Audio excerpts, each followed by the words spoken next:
नाकामियों से इंसान और मजबूत बनता है, पर समीर जी की जिंदगी के पन्नों में छुपा एक पन्ना जिसके वजह से वो टूट गए थे, पर उस कमजोरी को उन्होंने कैसे अपना स्ट्रेंथ बनाया, जानते हैं खुद समीर जी से। पहला प्यार, पहला इश्क, वो कभी हम भूल नहीं पाते। और मुझे पता है आपका भी ऐसे एक बहुत ही गहरा रिश्ता रहा, तो उनसे मुलाकात कैसे हुई थी आपकी? मधुरमा, ये बचपन की मोहब्बत थी और हम लोग अगल बगल एक ही मोहल्ले में रहते थे और हमारे घर की जो दीवारें थी एक दूसरे से मिलती थी और खेल खेल में प्यार शुरू हुआ और ये गहरा होता गया, गहरा होता गया, गहरा होता गया और बहुत गहरा हुआ। मोहतरमा का ड्रीम था कि मैं गीतकार बनूं, मैं सक्सेसफुल आदमी बनूं। मैं तो उनको लेके भागने के फिराक में था। अच्छा। मगर उन्होंने मना किया कि नहीं, ये रास्ता गलत है।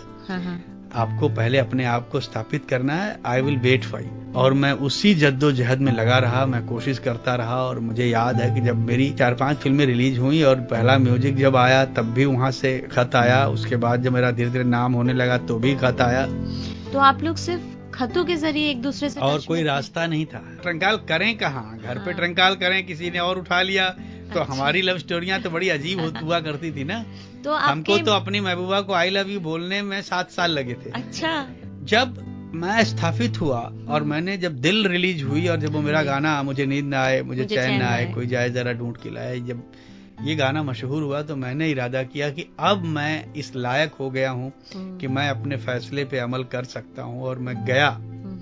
मगर जब गया तो जो खबर मुझे मिली वो मेरी जिंदगी का सबसे बुरा दिन था।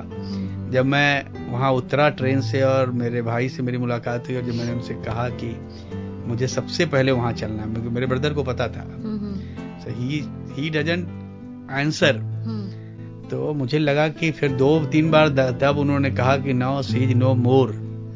और मैं इतना रोया था उस दिन, आई कांट टेल यू। तो कहीं ना कहीं शायद ये भी मेरी जिंदगी में होना था। और ये चीज जो है आज भी जब मैं लिखता हूं तो कहीं न कहीं वो अक्स जो है मेरे आसपास होता है। मैं अगर पेंटर होता तो शायद मैं वो तस्वीर तुमको बना के दिखा देता, मगर मेरे गानों में कहीं न कहीं वो तस्वीर आती है, वो उनकी यादें हैं, वो चीजें हैं, मगर एक दर्द रह गया। और मेरे ख्याल से शायर के लिए बहुत जरूरी है वो दर्द का मिलना, जिंदगी के ये तमाम एहसासात जो हैं इनसे गुजरना। तो ऊपर वाले का मैं बहुत शुक्रगुजार हूँ कि जिन जिन गलियों से, जिन जिन राहों से वो मुझे लेके आया। मेरा बचपन गांव से गुजरा, एक कच्चे मकान में मैं पैदा हुआ। गांव का खलिहान, खेत, तालाब, नदी, नाले, मौसम, सब कुछ मैंने देखा।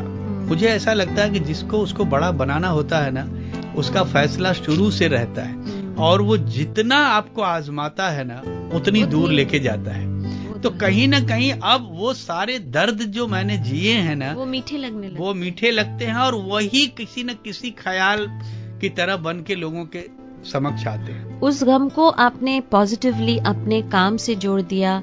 और क्या यही वजह है कि आपके लिखे गानों में रोमांस कूट कूट के भरा है? बेटा, मेरे पास तो एक बहुत बड़ा मीडियम था, वो मेरी शायरी थी। कि मैं उसको जीता रहा, अब जी रहा हूँ।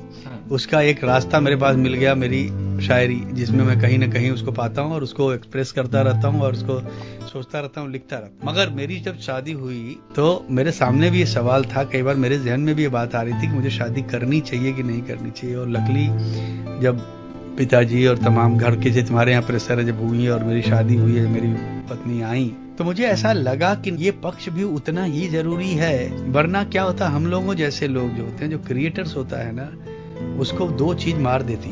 उसकी वो सबसे बड़ी जागीर भी है और उसका सबसे बुरा पक्ष भी है। वो है उसकी 2 चीज, उसकी तन्हाई और उसकी आवारगी।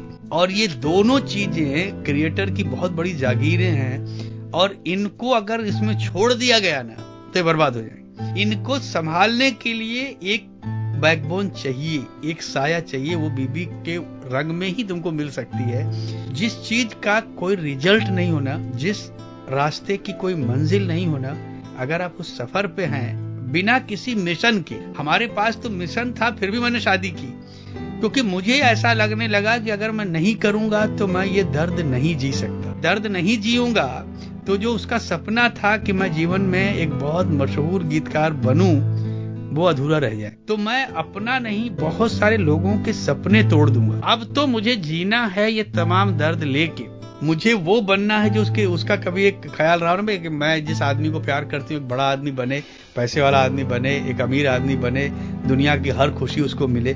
मैं बार बार बोलता हूँ कि अभी मैं जिंदगी में जो कुछ हुआ हूँ, अगर वो नहीं होती तो शायद ये चीज नहीं हो पाती। वरना तो मैं हमेशा यही कहूँ कि भैया, मैं कहता भी हूँ कि क्रिएटर्स को रियली शादी नहीं करनी चाहिए, क्योंकि क्या है, बहुत प्रॉब्लम होती है बेटा। हमारी अपनी प्रॉब्लम्स हैं, हमारे अपने जज्बे हैं, हमारी अपनी मुश्किलें हैं, और बीवियों की अपनी बातें अपनी जगह बिल्कुल सही हैं। क्या होता है, जब आप बहुत बड़े होने लगते हो ना, तो आपकी एक दुनिया बनने लगती है, उसकी एक दुनिया बनने लगती है।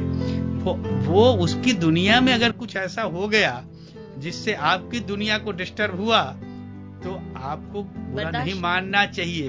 तो वो जो ईगो क्लैश है ना, वो कई बार ब्रेक कर देता है, रिश्तों को तोड़ मरोड़ के फेंक देता है। उसमें बहुत लोग अभी भी जो जी रहे हैं, कंप्रोमाइज करके जी रहे हैं। ये ऐसे मोड़ पे जाने से बेहतर है, अपने आप को डिस्ट्रॉय करने से बेहतर है। जिंदगी में हर दिन कोई ना कोई हादसा होता रहता है, और अगर केवल हादसों में आदमी जीने लगे, फिर तो वो आगे जी ही नहीं सकता ना बेटा। आप अतीत में तो नहीं जी सकते ना कभी तो वर्तमान में आपको आना पड़ेगा। तो वर्तमान में आके के साथ मूव करना ही जिंदगी का एक बहुत बड़ा चैलेंज है, और हमको एक्सेप्ट करना चाहिए। सच से आप नहीं जा सकते। समीर जी ने रोमांटिक गाने तो बहुत लिखे हैं, पर साथ ही सरकाई लोखटिया और धक धक करने लगा जैसे गाने भी लिखे हैं। उनसे जुड़े कुछ चटपटे पन्ने, कुछ पन्ने जिंदगी के